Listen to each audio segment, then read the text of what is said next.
তোমার ওই কমল ঠোঁটের মধু আর বুকের উপরে নরম মাংসপিণ্ড এখন হয়তো অন্য কেউ ভুলিয়ে দেয়। মানে হ্যালো এভরিওয়ান, আসসালামু আলাইকুম। আমরা আজকে আসলাম যে একটা ভিডিও সোশ্যাল মিডিয়াতে ঘুরতেছে আমার ওয়াইফকে নিয়ে, সেটার বিষয়ে কথা বলতে। এখন আমাদের ছিল রিলেশনের বিয়ে, এটা আপনারা কম বেশি সবাই জানেন, আমাদের যারা চেনেন বা বর্ষাকে যারা চেনেন সবাই জানেন যে আমাদের রিলেশনের বিয়ে, আমাদের পূর্ণতার বিয়ে। এখন এক আইডি থেকে নক্ষত্র না কক্রত্ব একটা আইডি থেকে মানে কি বলবো, যাই হোক যে করলো, বয়েস দিল ভিডিও বানাইলো। আমি কি জানি একটা নাম ছিল কক্রত বা নক্ষত্র, এরকম একটা আইডি ছিল। তো এটা থেকে একটা ভিডিও বানাইলো। আমি আদৌ ওর নামটাকে আমি মানে বলতে হলে মাফ করবেন, আমি ওর আইডির নামটা আমার মনে পড়তেছে না, কি জানি এরকম একটা নাম। মনে হচ্ছে তুমি সদ্য নবজাত শিশু, কিছুই বুঝো না। তো এটি থেকে আমার বউর ইজ্জত নিয়ে একটা কথা বলতেছে। জিনিসটা হচ্ছে, একটু পর ফজরের আজান হবে মায়াবতী, তুমি হয়তো ফরজ গোসলের প্রস্তুতি নিচ্ছ। তোমার সারা রাত কেটেছে স্বামীর আদরে অপার্থিব আনন্দে। আমি দেখছি দেখা মানে আমি ভাবছি যে যেহেতু আমি একজন মিডিয়া পার্সন, সো এটা সে ভিউ ব্যবসা করতেছে, এটা আমি সিম্পলি বুঝি। জিনিসটা এমন না যে আমি বুঝি না। সঠিক বলেছেন, আপনার বুদ্ধি ভালো। পূজার পরে ভাবলাম যে তারে আমি মানে তার বিরুদ্ধে একটা জিটি করি, যে সে যেন একটা আইনি আওতায় যাক। জিনিসটা হচ্ছে খুবই খারাপ, একটা আমার বউয়ের ইজ্জত নষ্ট হতে, কিন্তু সোশ্যাল মিডিয়ায় সে একটা বাজে জিনিস ছড়াইতেছে, অশ্লীল কথাবার্তা ছড়াইতেছে। নিঃসন্দেহে তুই ঠিক কথা বলেছিস।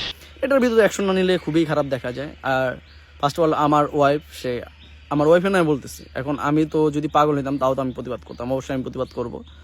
এখন আমি তোমাকে সময় দিলাম, তুমি আজকের দিনের মধ্যে যদি বিষয়টা ক্লিয়ার না করো, ভিডিও প্রাইভেট না করো, আর ক্লিয়ার না করো, যদি সোশ্যাল মিডিয়াতে সরি যদি না বলো যে তোমার ভুল হয়েছে, তুমি ভুলবশত এটি করছো, তাইলে আমরা তোমার নামে কালকেই জিটি করবো। यही नहीं, अभी और सुनिए। এবং জিটি করলে তুমি বুঝতে পারতেছো তোমার কি হবে, কারণ তোমার নামে সমস্ত ডকুমেন্ট আমরা কিন্তু নামায় তারপরে তোমার আমি ভিডিওটা বানাইতেছি। এমন না যে না নামায় ভিডিও বানাইতেছি বা প্রমাণ নেই, তুমি প্রাইভেট করে দিবা, শেষ। তেরি দাদাগিরি নিকাল দুঙ্গা মাই, এরকম কিছু না। আর সেকেন্ড কথা, তুমি যে সব লজিক্যালি ভিডিও বানাইতেছো, আমাদের রিলেশনের বিয়ে। সেকেন্ড হচ্ছে আমি ওকে উঠায় নিয়ে ওদের বাড়িতে। আর থার্ড হচ্ছে তুমি ওদের এলাকার না। তুমি যে ভিডিওতে বললা যে কি জানি মায়াবতী, আজ তোমার বিবাহ তৃতীয় দিন আর তুমি তোমার স্বামীকে নিয়ে ফিরেছো তোমার বাপের বাড়ি। আর আমি মোড়ের মাথায় দাঁড়িয়েছিলাম তোমাকে এক নজর দেখবো বলে। বিশ্বাস করো, আমি যখন তোমাকে তোমার স্বামীর সাথে দেখেছি, আমার মনে হলো কেউ আমাকে কবর দিল জীবন্ত। যে রাস্তার পাশে বসে মদ খেয়ে নিতেছি, তৃতীয় দিনের মাথায় আমি ওর দিয়ে যাচ্ছি। ভাই আমাদের অ্যারেঞ্জ ম্যারেঞ্জ হয়েছে, আমরা রিলেশনশিপ থাকলে ফ্যামিলিগতভাবে বিয়ে হয়েছে, মানে অ্যারেঞ্জ ম্যারেঞ্জ কি বলে এটাকে আই ডোন্ট নো, বাট ঘরোয়াভাবে বিয়ে হয়েছে। আমরা এখন অনুষ্ঠান করি না, অনুষ্ঠান পরে করব। আর তুমি কিভাবে দেখলা যে ওর আমি উঠাই নিছি? তুমি যে একটা যে কথা বললা সোশ্যাল মিডিয়া, একটা যে হ্যারাসমেন্টের মূলক বললা, একটা মানে একটা আমরা একটা সোসাইটিতে বাস করি, সোসাইটির মানুষ আমাদের চিনি, অবশ্যই আমাদের সম্মান আছে। তোমার সম্মান থাক বা না থাক সেটা আমি জানি না, তোমার কি আছে ভাই। এখন তুমি যদি আজকে দিনের মধ্যে ভিডিও প্রাইভেট না করো, কালকে দিনের ভিতর সুন্দরভাবে আমি তোমার নামে চিঠি করবো সাইবার ক্রাইমে। এরপরে তো বুঝতে পারতেছো কি হইতে সালা ये दुख का खत्म नहीं होता बे। তুমি সোশ্যাল মিডিয়ায় একটা নেগেটিভিটি ছড়াইতেছো। আর এটার ফলাফল কতটুকু ভয়ঙ্কর এটা আমরা জানি, তুমি জানো কিনা আমি জানি না, তোমার মাথায় কতটুকু সেন্স আছে কিনা জানি না। গজব বেইজ্জতি है। যাই হোক, এত কথা বলতে চাই না, আপনারা সবাই বুঝতে পারতেছেন যে ও আসলে কি জন্য এটা মানে ছড়াচ্ছে, যাতে ওর একটা ভিউ আসে। যেহেতু বর্ষার নাম নিলে বা আমাদের নাম নিলে এখন ফরেও চলবে, বলেন কি, তো সেক্ষেত্রে সে এটা নিয়ে ব্যবসা করতেছে, কিন্তু সে ব্যবসাটা বুঝতেছে না যে আসলে তার কতটা ক্ষতি হচ্ছে বা কতটা ক্ষতি হতে পারে এরকম।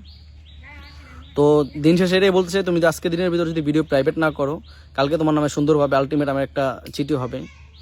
তারপরে পরের স্টেপ তুমি বুঝবা।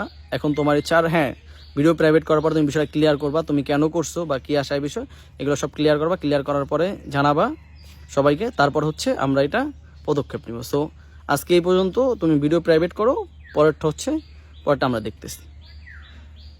আর তুমি ভিডিও প্রাইভেট করার পরে তুমি সুন্দরভাবে পাবলিককে বুঝাইবা যে তুমি আসলে কেন এটা করতেছো, কি আশায় বিষয়, এইগুলো ক্লিয়ার করার পরে আমরা হয়তো তোমার নামে জিটি না করতে, যদি তুমি যেটা ক্লিয়ার না করো তাহলে তোমার নামে আমরা অবশ্যই জিটি করবো।